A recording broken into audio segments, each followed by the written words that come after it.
Vale.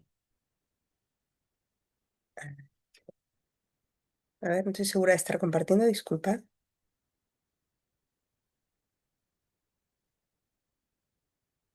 Vale, ahora sí. Bueno, pues nada, vamos a empezar la tercera clase de repaso de la asignatura.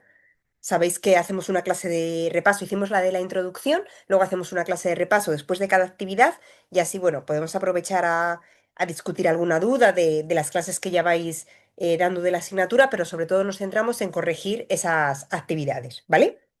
Entonces, la clase de repaso de hoy pues sería para corregir la tercera actividad que ya entregasteis todos el pasado lunes y que esta mañana he acabado de corregir, ¿vale? Así que habréis recibido todos vuestras notas. Mm. Como os comentaba, aprovecho al principio para preguntaros si tenéis alguna duda de las clases que vais dando de la asignatura. Como ahora no hay nadie en directo, pues lo que os digo siempre, si luego surge alguna duda de alguna de las clases, pues por favor escribírmelo por email o incluso al foro y lo discutimos, ¿vale? Entonces, bueno, pues nos vamos a centrar en la revisión de la actividad 3. Como recordaréis todos, la actividad 3, ¿verdad? Era una actividad que hacíais en grupo y os decía que podíais aprovechar quizá alguno de los proyectos que habíais desarrollado en la actividad 1, porque muchos estaban, bueno, muy bien, ¿no? Eran interesantes y ya estaban muy bien planteados. Bueno, pues utilizar quizá alguna de esos proyectos que tenéis de la actividad uno o si no, alguno de nueva creación para solicitar una beca para ese proyecto de investigación. ¿Vale? Y os daba unas pautas sobre los apartados que tenía que cumplir esa solicitud de beca, que es algo muy común que los investigadores tenemos que hacer, ¿no? Pedir un presupuesto, bueno, un dinero, el presupuesto le tenemos, mejor dicho, y pedimos que nos financien ese proyecto de investigación. Y muchas veces, pues es a través de becas de financiación competitiva pública o privada, ¿vale? Em, Esta actividad se puede un poquito responder, o el motivo de ponerla a estas alturas de la asignatura es porque considero que con las 12 primeras clases que ya habéis recibido, la podéis trabajar, elaborar adecuadamente, ¿vale? Habéis tenido una clase sobre cómo desarrollar un proyecto de investigación, habéis tenido clases sobre investigación básica, también sobre investigación clínica, ¿verdad? Las que hemos hablado de ensayos clínicos.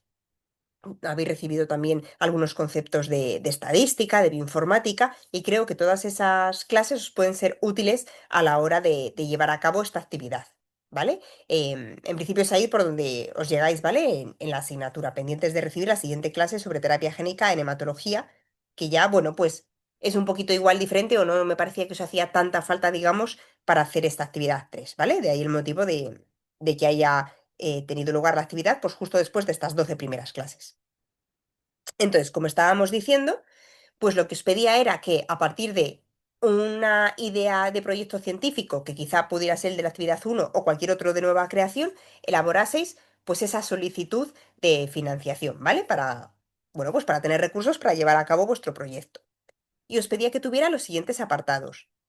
Os pedía un título del proyecto, un resumen con un máximo de 250 palabras, unos antecedentes justificación, ¿vale? Que algunos me lo habéis puesto separado, pero si lo habéis puesto, pues bueno, es un poquito lo mismo, ¿no? Los antecedentes, un poco revisión de en qué punto está la literatura científica en relación a vuestra pregunta de investigación y justificar por qué tenéis esa curiosidad y por qué queréis desarrollar ese proyecto. Os ponía un máximo de una hoja y media y os pedía que estuviera apoyado en referencias bibliográficas que luego incorporaseis al final de la memoria. El siguiente apartado era la hipótesis de trabajo, luego unos objetivos primarios y secundarios, como siempre divididos, ¿vale? Esta vez la verdad es que todos los habéis dividido correctamente en un objetivo primario, habitualmente es uno, pueden ser hasta dos, no os recomiendo más, y luego objetivos secundarios. Recuerdo que en la actividad uno algunos de vosotros lo pusisteis juntos, pero como os digo esta vez, todos ya lo habéis dividido correctamente. Una metodología os pedía sencillita, ¿vale? No entrar en detalles de análisis estadísticos, con máximo una hoja. Luego el presupuesto, preferiblemente en formato tabla. El equipo de investigación con el rol de cada participante. Y tanto el presupuesto como el equipo de investigación os pedía que máximo ocupase medio folio. Y luego hablar un poquito, otro medio folio de los resultados esperados. Y luego las referencias que no había límite. A la hora de corregir rigurosa con el tamaño que ocupaban estas secciones, ¿vale? Pero sí que os recomiendo que cuando elaboréis una beca seáis muy, muy rigurosos en esto, ¿vale? Normalmente, cuando tú aplicas a una beca, están muy detalladas las instrucciones en cuanto, pues hasta el tamaño de letra, los márgenes, cuánto tiene que ocupar de folios, y es algo muy estricto. O sea, directamente suele ser un primer filtro. O sea, si no cumple como con la forma, digamos, pues ni te leen el contenido, ¿vale? O sea que aunque yo a la hora de puntuaros, por supuesto, no he sido estricta de ese año 3, pero por favor sí que es algo que no le restéis importancia, ¿vale? Que sí que la tiene en el mundo. Y esto es como he puntuado la actividad, ¿vale? La originalidad de la idea con un 20%, que varias de las ideas me han resultado interesantes y así os lo he hecho ver en los comentarios. Los primeros apartados, el título y el resumen, un 10%. Los apartados de justificación con las referencias bibliográficas, un 20%. Los apartados de hipótesis, objetivos y metodología, otro 20%. Luego el presupuesto y el equipo investigador, un 10%. Y los resultados esperados, otro 10%. Y luego el 10% remanente, pues un poco como siempre hago en estas actividades, ¿no? Pues un poco en general, qué capacidad de comunicar la idea, los aspectos más formales, ¿vale? Que esté redactado pues, correctamente y eso, pues un poquito ahí de la nota, ¿vale? Otro 10%. Como he hecho en la actividad anterior, la actividad 2 que era grupal, os he puesto los comentarios en uno de vosotros. En el primero que he corregido, he ido poniendo los comentarios a lo largo del texto. Y luego en los demás os he puesto una notita, bueno, os he puesto vuestra puntuación y luego una pequeña nota. En la mayoría he preferenciado a ver las correcciones de una de las personas del grupo que es en la que lo he añadido, ¿vale? No he ido haciendo el mismo copia y pega con las todos vosotros, ¿vale? Lo digo, bueno, pues para que si tenéis esa curiosidad para ver la corrección, pues preguntárselo al compañero que os he puesto, ¿vale? Que os envíe la corrección y ahí veis los comentarios que os he ido poniendo en cada uno de los apartados y que justifica la nota que tenéis, ¿vale? Entonces, bueno, como regla general, cuando se hace un proyecto de investigación, la práctica hacia el maestro, ¿no? Es un dicho, pero aquí tiene realmente relevancia. Al final, uno aprende a escribir proyectos de investigación y a pedir becas haciéndolo, escribiendo. Y además es que es escribir, escribir, escribir, porque vais a ver en las diapositivas siguientes, lo normal es que cuando pides una beca no te la concedan a la primera. Con lo cual, pues un mismo proyecto a veces lo tienes que escribir varias veces para una misma beca, para distintas becas diferentes. em, Igual un día has escrito un apartado, piensas que te ha quedado muy bien, lo coges al día siguiente y lo tienes como que revisar porque, madre mía, ¿cómo escribí esto ayer? Bueno, mi recomendación es que realmente no hay un método, un truco, ¿no? que nadie os pueda dar de cómo escribirlo o en qué fijaros. Es una cuestión de hacer práctica haciéndolo, ¿vale? De ahí también, bueno, pues el interés, ¿no? De obligaros en esta actividad 3 a darle una vuelta e intentar hacerlo si nunca lo habéis hecho antes. Muy importante también como regla general, confiar en gente con más experiencia y valorar a la gente que te lo revisa concienzudamente. Es verdad que cuando uno ha escrito un proyecto de investigación, como cuando ha escrito cualquier cosa, y se lo mandas a alguien para que te lo revise, si luego te lo devuelve, pues lleno de cosas rojas, digamos, lleno de coraje, ¿no? De madre mía, o sea, lo he revisado yo 50 veces, estaba bien, que de revisiones. Pero realmente eso, agradecerlo, porque un buen revisor es el que os va a hacer todas esas correcciones. Un revisor que en realidad no os cambia nada, pues es que se lo ha mirado pues muy someramente, porque desde luego perfecto seguro que no va a estar. O que os cambia, ¿no? Como digo yo, cuatro comas. Pues eso probablemente no, tampoco, bueno, pues no ha dedicado el suficiente tiempo a revisarlo, bueno, pues por lo que sea, ¿no? A veces no revisas todo, o si tú vas de coinvestigador en un proyecto, pues no te pones pormenorizadamente igual a revisar y es el equipo del centro principal o el investigador principal el que, bueno, pues el que lo ha trabajado y tú, bueno, si vas en un equipo coinvestigador igual de 20 personas, pues no tienes el tiempo de ir al detalle. Pero desde luego, si hay una persona que tiene ese tiempo y os lo manda con muchas puntualizaciones, bueno, pues es de agradecer, porque así es como se mejora, como os digo, reescribiéndolo, reescribiéndolo, revisándolo, que te lo revise alguien, ¿vale? Y luego otra regla general que me parece clave a la hora de buscar financiación para un proyecto es tener en cuenta quién va a evaluarlo. No es lo mismo que tú estés pidiendo una beca, por ejemplo, pues para igual una asociación de pacientes más pequeña, pues que lo van a valorar, pues no sé, igual, pues imagínate, los padres de un paciente, ¿no? Dos personas. ¿vale? Que son, bueno, pues que no son expertos igual en el mundo científico, que pedirlo al Instituto de Salud Carlos III, donde va a haber un equipo de científicos evaluándolo. No es la misma manera, no es que lo vais a escribir mejor o peor, es que lo vas a escribir enfocado al público que lo va a valorar, ¿vale? Con un lenguaje, con unas características diferentes. Entonces, es importante saber quién va a evaluar ese proyecto. Lo mismo, ¿no? A veces cuando se piden becas, tienes que concretar qué, o sea, qué temática es, ¿vale? Por así decirlo. Por ejemplo, pues si está dentro de la oncología, o dentro de la pediatría, o dentro de la hematología, o dentro de la epidemiología, o dentro de las enfermedades raras. Entonces también, en función del grupo en el que tú lo clasifiques, los evaluadores van a ser expertos en esa temática. De manera que, si, por ejemplo, lo has catalogado como pediatría, si es un proyecto igual pues que requiere mucho expertise en oncología para valorarlo, ¿no? Eh, con mucho, pues yo qué sé, me lo invento, ¿no? Con vías moleculares, de nuevos tratamientos, de terapias dirigidas, que va a tener una complejidad que igual pediatras no oncólogos no acaban ¿no? Pues no sé si entenderlo es la palabra, ¿no? Pero de poderlo valorar correctamente, pues igual no lo tienes que escribir de esa manera tan pormenorizada o tan enfocado a la oncología, si lo va a revisar, si entra dentro de los proyectos de pediatría y lo va a revisar pues un pediatra no oncólogo. Lo tienes que igual que escribir con un lenguaje, con unas características, pues más enfocado en una pediatría general, ¿vale? Que no es cambiar el proyecto, es la manera en la que lo escribimos y cómo lo enfocamos, cómo explicamos el proyecto, ¿vale? Entonces eso sí que me parece importante. Igualmente, claros con que muchas becas, muchos financiadores, sobre todo los que son grandes bueno, pues son proyectos pues muy competitivos, de mucho dinero, tienen de hecho distintos tipos de comités evaluadores. Por ejemplo, esto que veis en la pantalla es de la Fundación AECC, ¿vale? La Asociación Española contra el Cáncer, que tiene, bueno, pues una financiación muy importante para proyectos de investigación de mucho tipo, ¿no? Muy, bueno, pues mucha de la investigación privada que se hace, privada digo con fondos privados, ¿eh? Mucho de la investigación con fondos privados que se hace en España, una parte muy importante, está financiada y coordinada por la AECC.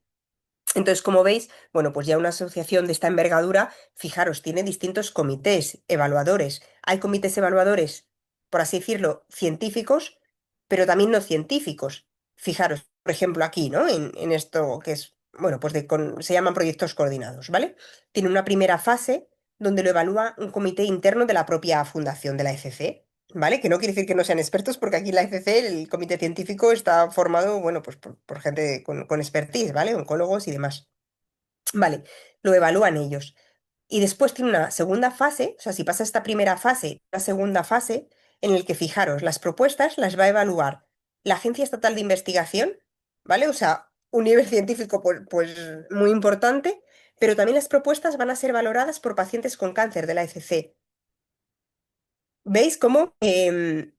Ahí podéis decir, pues cómo enfoco, ¿no? Si los evaluadores van a ser tan diversos, no voy a poder enfocar mi proyecto a un target de evaluador concreto. Efectivamente, cuando es tan competitivo y cuando es una convocatoria pues de tanta relevancia, no es tan fácil enfocarlo en los evaluadores porque van a ser variados, con mucho expertise, a la vez teniendo en cuenta también la opinión del paciente y las familias.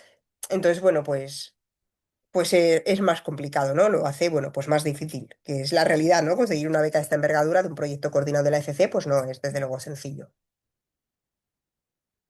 Y como os decía un poco al principio, la mayoría de veces vamos a fracasar en tener la beca, ¿vale? Eso es así. Por probabilidades, por ejemplo, en un proyecto competitivo lo piden 50 personas y solamente va a financiarse uno. Con lo cual, por probabilidades, nuestro proyecto no va a ser el elegido. Aunque solo sea por probabilidades, no lo va a ser.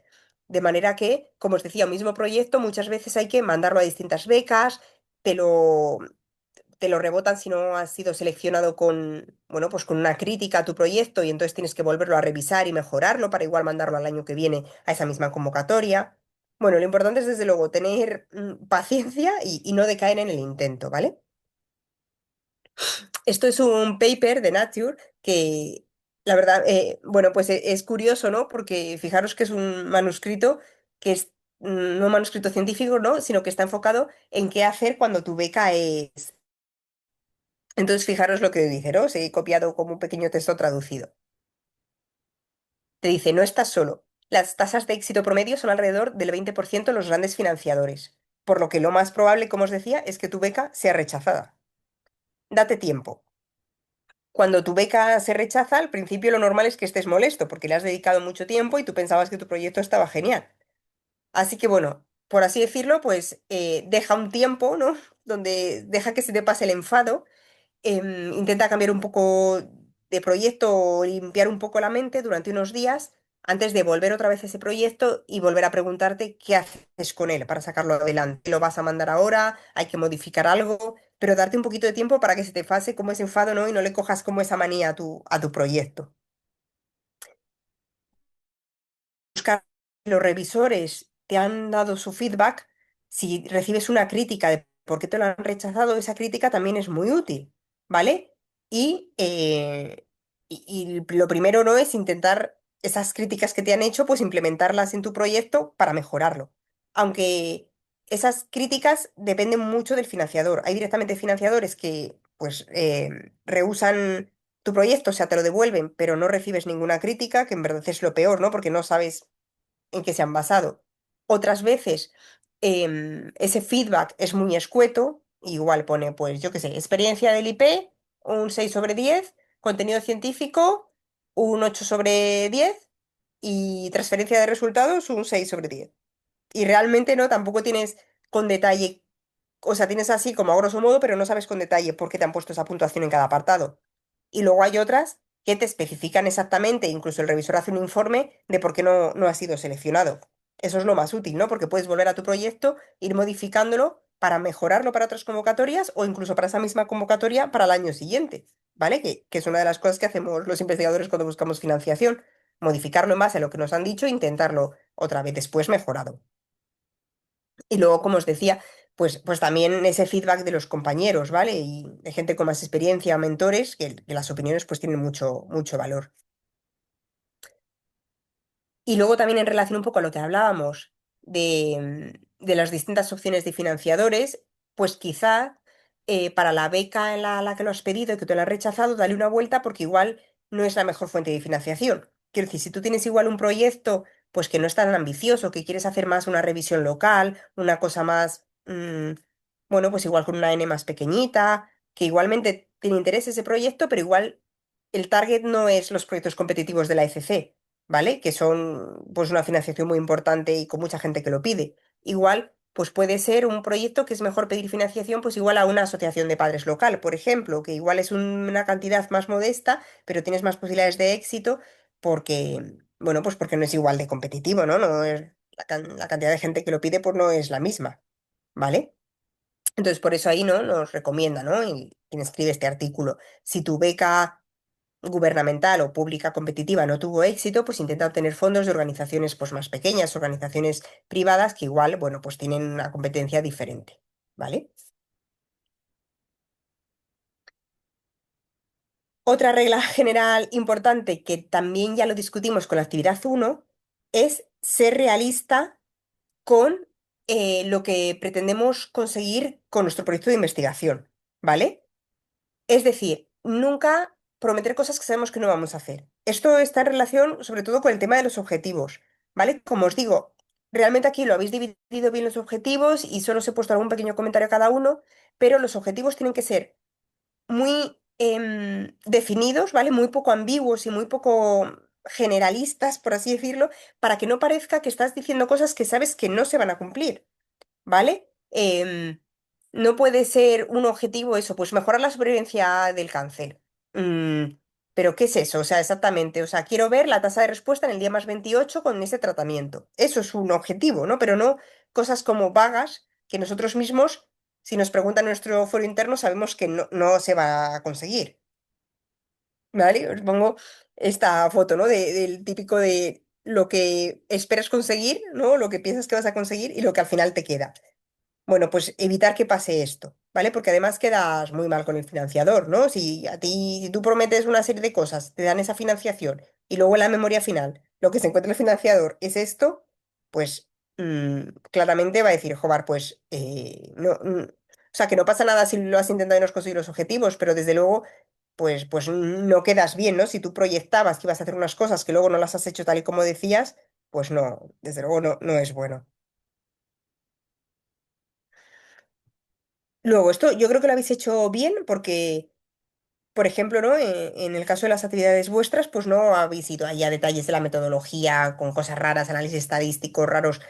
Entonces, ese es otro de los consejos que os decía, no enredaros con cosas en las que no sois expertos. Normalmente los grupos son multidisciplinares y, por ejemplo, en el tema de la estadística, pues se puede contar con un estadístico si hace falta para que colabore, ¿no? Y haga ese apartado. Pero no intentar nosotros hacernos los expertos, ¿no? Además, porque es que se nota. Si un estadístico no ha participado y lo que hemos hecho es poner la típica frasecita, ¿no? De los análisis se realizarán con el SPS y la significación será menos de 0,5. O sea, como la típica frase un poco como hecha y de copia y pega, que se nota que es que, bueno, y aparte, pues la mayoría de veces también te piden un currículum tuyo. Y se ve que, bueno, pues que metodológicamente tú no tienes por qué tener ese expertise y de hecho, pues no lo has redactado ahí. Se nota, ¿no? Que está hecho, pues, como de copia y pega o metiendo cosas que no sabes muy bien lo que significan. Entonces, intentar evitar eso. Si no contáis con un estadístico que os haga la parte de la metodología, pues será una metodología más cortita, más sencilla y ya está. Luego, eso os lo ponía en las indicaciones de la actividad, que era no agotar el presupuesto porque sí, ¿vale? Em, Os lo ponía en las indicaciones. El presupuesto de la beca creo que os ponía que eran 300.000, pero no tienes por qué hacer un presupuesto que justo llegue a los 300.000. De hecho, queda como un poco falso, ¿no? Decir, madre mía, justo el proyecto que quería es que justo lo que vamos a dar. O sea, ni un euro más ni un euro menos. No. O sea, una cosa es que si vas a una convocatoria de 300.000 euros, pues no pidas un proyecto de 5.000 euros, porque eh, como que probablemente el financiador diga, bueno, pues este, como decíamos antes, no es la beca ideal para tu proyecto. Pero que no hace falta redondear a los 300.000, ¿no? De no quiero perderme ni un euro, que parece como que has rellenado por rellenar. Bueno, pues si tu proyecto es un proyecto de 100.000 euros o de 150.000 euros, pues no pasa nada, se pone eso, ¿vale? Aunque sobre dinero. Luego, esto es fácil decirlo, ¿no? Pero a veces es difícil hacerlo. El intentar recordar por qué hacemos lo que hacemos, por qué trabajamos en lo que trabajamos, por qué queremos investigar, intentar un poco huir de ese pedir por pedir que os pongo por ahí, ¿vale? Igual, ¿no? Muchas veces pues sale una convocatoria y ¿cómo no la vamos a pedir, ¿no? Nuestro jefe de servicio nos dice, ah, pues pídelo, pero si no tengo un proyecto interesante, da igual, escribe algo y lo pides, o sea, no es pedir por pedir, o sea, pierdes tiempo, dinero y no es eso. Intenta, bueno, pues hacer un poco una reflexión cuando quieras pedir financiación para un proyecto y pensar, ¿realmente esto para lo que estoy pidiendo dinero lo puedo hacer? ¿Va a servir para algo? ¿De verdad pienso que va a ayudar a la ciencia o a los niños con cáncer en nuestro caso? Sí, pues genial, adelante con buscar financiación. No, pues a otra cosa, pues no tienes que aplicar a todas las becas o a ninguna, me refiero, si no hay ningún proyecto en ese momento que tengas, pues nada, ¿vale? Y luego otro consejo general es tener cuidado con el copia y pega. Os decía que la mayoría de las becas vais a tener que pedir financiación pues varias veces hasta conseguirla, ¿no? Y en el mejor de los casos la conseguiréis, en muchos otros pues no. Eso quiere decir que, claro, cuando tú lo vuelves a pedir por segunda vez ya tienes mucho escrito y desde luego no vas a ponerte a escribirlo de cero. Vas a copiar y pegar parte de lo que ya hiciste para la otra beca. Pero, ojo, está genial reutilizarlo, pero revisarlo bien, que no se note ese copia y pega, ¿vale? Que no sea, que no aplique al nuevo formato, ¿vale? Porque eso obviamente se nota y queda horrible, ¿no? Si, ¿cómo le van a dar la financiación a una persona que ni siquiera ha sido capaz de hacer un copia y pega adecuado y se le han quedado cosas del otro proyecto que no aplican? ¿Vale? Entonces, bueno, pues eso, aunque realmente la mayoría va a ser reutilizable, pero lo tenemos que adaptar al nuevo formato de beca. Entonces, bueno, ahora por ir un poquito punto por punto sobre los apartados, ¿vale? De la actividad con respecto al título. El título no os lo he corregido a ninguno, la verdad, estaban todos bien, me refiero, es el título, ¿no? Pero bueno, es verdad que mi consejo es que sea conciso y directo, que no os enredéis en un título muy largo. Mi consejo, que solo lo habéis hecho pocos, es en el título, está bien, o a mí me lo parece, decir el tipo de estudio, es decir, si es un ensayo clínico fase uno tal, o estudio retrospectivo de lo que sea, ¿vale? Decir el tipo de estudio en el título yo creo que es útil, ¿vale? Porque ya en cuanto empiezas como evaluador, ¿no? A ver ese proyecto, pues ya tienes como esa ideita en el título, ¿vale? De lo que vas a leer. Bueno, el formato pregunta que queda igual como chulo o puede igual, no sé, alguien pensar que queda moderno, no sé, realmente no parece muy científico. El formato pregunta me refiero a, por ejemplo, poner ¿mejora la vitamina D el pronóstico de las lesiones osteolíticas? Yo qué sé, algo así. O sea, no ponerlo en ese formato de pregunta, ¿no? Sino decir lo que sea, pues eso, estudio prospectivo del impacto de la suplementación de vitamina D, lo que sea, ¿vale? O ensayo clínico de randomizado de la vitamina D, tal, tal, ¿vale? Pero no ese formato de pregunta, ¿vale? No queda como muy formal a mi entender, a mi parecer. Luego, es verdad que muchas veces se utilizan, que eso sí que lo habréis visto también, como acrónimos, ¿vale? Es decir, pues además de poner todo el título de ensayo clínico con el fármaco tal en neuroblastoma de alto riesgo, pues se hace como un acrónimo que igual se llama estudio, pues Active o estudio, por ejemplo, Pencil, ¿vale? Como sea, como unas siglas, ¿vale? Y así luego, como que hablas del estudio Pencil y no tienes que decir como todo el título largo. Entonces, bueno, es difícil a veces que se te ocurran esas siglas, pero hay herramientas, ¿vale? Eso, por ejemplo, que os pongo ahí es una página web donde tú metes todo el título y te sugiere varios acrónimos, ¿vale? En función de las palabras que tú has metido. Entonces, bueno, pues está gracioso y muchas veces se utiliza. Luego, el resumen. Para mí es una sección muy importante porque muchas veces es lo único que se lee el evaluador. ¿Qué quiero deciros con eso? Que muchas veces, realmente cuando llegan pues esas 50 o 100 solicitudes de financiación, los evaluadores lo que hacen es leer el título y el resumen, y con eso se decide si se pasa de fase o no, ¿vale? O solamente de ahí eligen 10 y son las 10 que leen, las que más les gustan. Entonces, en verdad, aunque el resumen parezca como un poco importante, porque dices, bueno, si ya está todo el texto después, pero ojo que muchas veces, como digo, es lo único que se leen, entonces al final adquiere muchísima importancia. ¿Vale? Al final hay que hacerlo muy bien porque es lo que nos puede diferenciar incluso de que se lean o no nuestro proyecto. ¿Vale? Y no es nada fácil. No es nada fácil resumir un proyecto de 6.000 palabras como os pongo ahí en 300. ¿Vale? Mi consejo es que hagáis un primer resumen inicial que te ayuda un poquito a ordenar las ideas, a decir, vale, pues esto es lo que voy a contar tal, tal, y luego una vez que ya hayáis escrito todo el proyecto, vuelves sobre él para ver que efectivamente se ajusta a lo que tú al final has escrito en el manuscrito, ¿vale? Eso es lo que os pongo ahí también de ser coherente. Que, aunque tú hagas un boceto inicial, luego vuelve a ello, porque a veces pasa que lo escribo lo primero, luego hago el manuscrito y como tardo días en hacer pues, el resto del documento, ya dejo el resumen como lo había puesto al principio y resulta que luego cambié cosas en la metodología o en algo de los objetivos y no lo transferí al resumen, ¿vale? Y no queda homogéneo. Entonces, bueno, pues chequearlo al final, ¿vale? Y luego, por secciones no tiene por qué ser siempre por... Quiero decir que aunque esté ordenado por esas secciones, no siempre tiene que tener el titulito de las secciones, ¿vale? Algunos me lo habéis puesto en vuestra actividad y otros no, y eso no os lo he corregido, o sea, da igual, ¿vale? Pero sí que tengan un poquito ese orden, ¿vale? Aunque no estén estructurados con los subtítulos, ¿vale? Que eso sí que lo habéis cumplido todos. Luego, el apartado de antecedentes y justificación, que como os digo, podía ser separado o en un mismo texto, digamos, ¿vale? Y no es más que, bueno, los antecedentes, pues eso, revisar un poco la literatura que han hecho otros grupos, ¿vale? O el propio grupo tuyo, y que esté siempre referenciado, ¿no? Con bibliografía. Os pongáis sin volveros locos. Bueno, pues hacer una búsqueda, pues normal, la verdad es que eso lo habéis cumplido bien. Bueno, pues en una justificación de un proyecto como el que os pedía, bueno, pues 10 referencias, 20, no hace falta que pongas 100 referencias, ¿vale? A eso me refiero con no volverse loco. Es para situar a la persona que lo va a leer, ¿vale? Y la justificación, que como os digo, puede estar embebida con los antecedentes, o sea, puede ir junto, es un poco el explicar por qué estamos proponiendo lo que proponemos, ¿vale? Y bueno, os pongo ahí, ¿no? Que es fácil decirlo, ¿no? Pero intentar, bueno, pues llevar un razonamiento claro, ¿no? De, pues esto es lo que hay en los antecedentes y este es el motivo por el cual, en base a esos antecedentes, quiero hacer este proyecto. Bueno, es verdad, ¿no? Que es fácil decirlo, pero a veces pues no es fácil la manera de redactarlo. Y luego, la hipótesis de trabajo.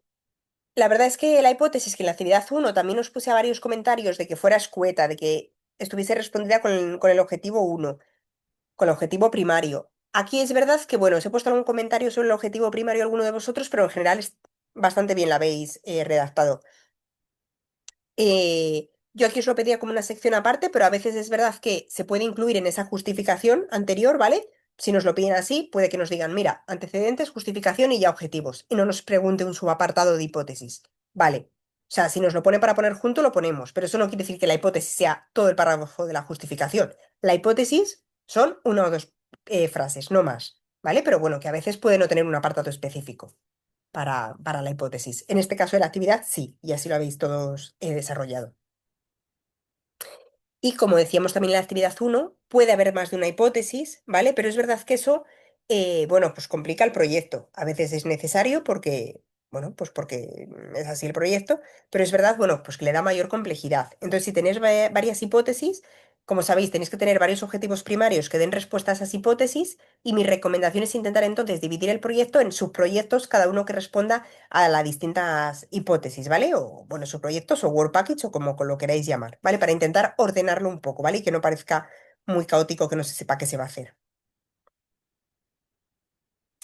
Luego, objetivos primarios y secundarios es una sección, bueno, pues muy importante, después del resumen, para mí la que más. Y de nuevo, como hablábamos en la actividad uno y como os he puesto en algunos en los comentarios de corrección, tienen que ser muy concisos, específicos, no vagos, siempre respondiendo a la hipótesis, siempre dividido entre objetivos primarios y secundarios, ¿vale? Y también, como decíamos antes, factibles. Sobre todo el objetivo primario, que es, como por así decirlo, ¿no? Decíamos en la clase de repaso uno la promesa que estamos haciendo, ¿vale? En este caso al financiador. Los objetivos secundarios son más exploratorios, podemos hasta no hacerles, ¿vale? Si no, así al final no podemos. Pero el objetivo primario tiene que ser, por favor, factible, porque es la promesa que hacemos de lo que vamos a conseguir con nuestro proyecto, ¿vale? Y un poco esta idea que también decíamos en la primera clase de repaso de huir del cuantos más objetivos mejor, que a veces parece, ¿no? Que, va, pues pongo este objetivo también y miro también esto otro. Y parece que el tener 50 objetivos igual queda mejor y no. O sea, pues pongo ahí la calidad del proyecto no va al peso, ¿no? Cuanto más objetivos, mejor proyecto, ¿vale? Intentar ser, bueno, como mi consejo es más sencillos, más simples, ¿vale? Para que parezca, bueno, pues un proyecto, bueno, que lo parezca y que lo sea, capaz de llevarse a cabo, que se entienda bien cuando se lea, ¿no? Y que no parezca pues un barullo de preguntas, hipótesis o 20 objetivos, ¿vale? Luego la metodología, lo hablábamos antes. No intentar uno inventarse cosas, ¿vale? Y creerse estadístico. Involucrar a algún experto en metodología si es necesario y si no podemos, pues hacer una metodología sencillita de lo que somos nosotros capaces, ¿vale? Em, Lo que sí que tienen que quedar claro, y eso lo habéis hecho todos, aunque no entremos en detalles metodológicos, es qué tipo de estudio es. Lo mismo que decíamos, estudio de cortes, es un ensayo clínico, es una revisión sistemática, lo que sea. Pero eso es lo que, o sea, el diseño de lo que estamos em, planificando, eso sí que tiene que quedar claro en la metodología, ¿vale? Y cosas también, no os lo he puesto ahí, pero por ejemplo, la N de pacientes también es importante, y os lo he puesto en algún comentario. ¿Vale? O sea, que si no entramos en vamos a hacer un Kaplan-Meier y luego por la corrección de Fisher, o sea, no hace falta que entremos en esos detalles en los que no somos expertos, ¿vale? Vamos a ir a lo sencillo, pero que quede claro qué diseño de estudio vamos a hacer. Y luego, una parte de la metodología, que no lo habéis incluido ninguno y que también es recomendable y a veces incluso se pide, ¿vale? Con una sección aparte, es el diagrama de tiempos. Me refiero a, en cada año, en cada mes del proyecto, qué actividad es la que se va a hacer. Hay distintos formatos. Os pongo aquí dos ejemplos de distintas convocatorias, ¿vale? Alguno pues más sencillo de este estilo, ¿no? Pues aquí los meses, ¿no? Y primer año, segundo año, tercer año y cuarto año de la financiación. Bueno, pues como veis, ¿no? Cada Work Package, la investigación de los biomarcadores se va a hacer pues a partir del último mes del segundo año y durante los dos últimos años. La diseminación y explotación, pues al principio de poner en marcha el proyecto y luego al final de cada año. ¿Vale? Y esto es, pues, otra manera de poner lo mismo, ¿vale? Un poquito, bueno, pues con otro diseño, digamos, ¿vale? Pero esto es a lo que me refiero con diagramas de tiempo y normalmente son útiles porque, bueno, pues ayudan en un primer vistazo a ver qué es lo que se va a hacer. Y luego el presupuesto, no hace falta, nos pedía yo, desmenuzar con todo detalle, ¿vale? Pero bueno, sí que quede claro, idealmente en formato de tabla, lo mismo, porque es más visual y se ve qué partida estás pidiendo para cada cosa. Y luego, aparte de la tabla, o incluso en la tabla se pueden beber, está bien, a veces también lo piden directamente, vamos, y si no lo piden, está bien hacer una justificación, que también muchos de vosotros lo habéis hecho, de por qué estáis pidiendo eso. ¿Vale? Algunos es verdad que aunque no habéis puesto la justificación después, pero en la propia tabla no poníais solo, por ejemplo, reactivos, sino que poníais reactivos para niveles de asparraginasa con tal y tal reactivo. Eso me refiero, ¿vale? Con la justificación, para que quede claro. Esto, por ejemplo, es un ejemplo, ¿no?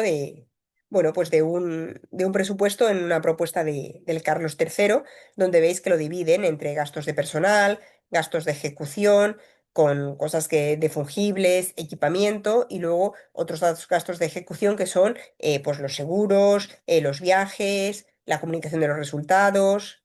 Bueno, pues lo puedes dividir como en esos grandes temas para que quede pues más ordenadito. Y luego, por último, bueno, no por último, perdón, de los últimos, el apartado del equipo investigador, que es básicamente decir quién va a participar y a veces, bueno, tener en cuenta que en las convocatorias normalmente se suele pedir el currículum de cada investigador o un resumen, ¿vale? Donde está bien por resaltar la experiencia concretamente relacionada con el proyecto que estás pidiendo, ¿vale? Si una persona tiene mucha experiencia en una cosa que no tiene nada que ver, pues tampoco te enredes en explicarlo eso con mucho detalle, porque o sea, sea astuto, ¿no? Y explica lo que sobre todo vaya a contribuir esto. Em, y bueno, os ponía ahí, pero bueno, como más internamente en este punto el equipo investigador es un buen momento al principio, antes de tener la financiación, empezar con el proyecto, el dejar claro el rol que va a tener cada uno y la política de autorías, ¿vale? Eso no hay que ponerlo en el documento de solicitud de beca, pero sí que está bien hablarlo desde el principio para no evitar malos entendidos, ¿no? No, bueno, pues no empezar a hablar de quién va a ir de último autor una vez que se ha hecho todo el esfuerzo y el trabajo, ¿vale? Es mi consejo. Y luego, ahora ya sí, la última sección a desarrollar serían los resultados esperados, que es una sección importante, ¿no? Sobre todo para el financiador, ¿no? Cuando es una ONG, una charity la que da el dinero, pues desde luego los resultados esperados, bueno, pues seguro que lo va a mirar, ¿no? Porque quiere esa traslación de los resultados al mundo real. Y lo mismo que os decía antes que ser realista, o sea, no hay una con frases que sabemos que no vamos a alcanzar, pero que quedan bien, ¿vale? No, no consiste en vender el proyecto diciendo cosas que sabemos que no vamos a poder ser capaces. Y luego a veces también en resultados esperados hay una sección que se llama evaluación de riesgos, ¿vale? Que tiene un poco que ver con los resultados porque es como un análisis de qué puede ir mal en el proyecto y cómo vas a intentar resolverlo si eso ocurre. ¿Vale? No que vaya mal en el sentido de que tu proyecto no demuestre lo que tú pensabas. No, no hablo desde el punto de vista científico. Sino, por ejemplo, que si tú has dicho que vas a reclutar 100 pacientes con leucemia, ¿qué riesgo existe, por ejemplo? Existe riesgo de no reclutar a esos pacientes en el tiempo planeado. ¿Y cómo vas a paliarlo? Pues voy a abrir más centros, tengo previsto hacer una sesión de concienciación de tal, lo que sea. Es, bueno, es una evaluación de riesgos, se llama. Y luego la última sección, que no es de desarrollo, ¿no? Pero que la habéis trabajado con los antecedentes, es la bibliografía, que, bueno, como os decía, realmente aquí no os volváis locos, tiene que ser bueno, pues una bibliografía que apoye los antecedentes, pero que no, bueno, suscinta, os lo he puesto ahí, ¿vale? Y, y bueno, y es trabajo adelantado si lo pensáis, porque realmente una vez luego, si hacéis el proyecto y escribís los resultados, pues realmente para ese futuro manuscrito os hace falta esas referencias, o sea que es un trabajo que pues que ya dejáis adelantado, ¿vale? Y además realmente tampoco es un trabajo que tengáis que hacer para la financiación, porque realmente para que se os haya ocurrido esa idea de investigación y para ver exactamente qué proyecto vais a hacer, ya habéis revisado la literatura, o sea, realmente ya cuando os pongáis a escribir toda la bibliografía, ya tenéis que haber hecho el ejercicio de leer y tener chequeados esos papers, ¿vale? Entonces, bueno, en verdad es algo, bueno, pues eso, que ya habéis chequeado y que además lo vais a necesitar para el manuscrito. Y nada, ya un par de palabras finales. em, de la actividad 3 ya, ya ha acabado. Cualquier duda, como decís, como os decía antes, me decís por email. Y nada, simplemente una diapositiva sobre el examen, que recordar que cuenta el 60% de la nota, que esas son las fechas, ¿vale? De la convocatoria ordinaria y extraordinaria. Y como os decía, cualquier pregunta también que tengáis sobre el examen, pues no dudéis en escribirme y que tengáis mucha suerte con el examen, ¿vale? Esta es la última clase de repaso, así que, bueno, quedo disponible para vosotros y os deseo a todos mucha suerte en el examen. Bueno, pues como no hay nadie, yo creo, en directo, a ver, voy a chequearlo. Nada. Vale, pues os mando un saludo y estamos en contacto. Hasta luego.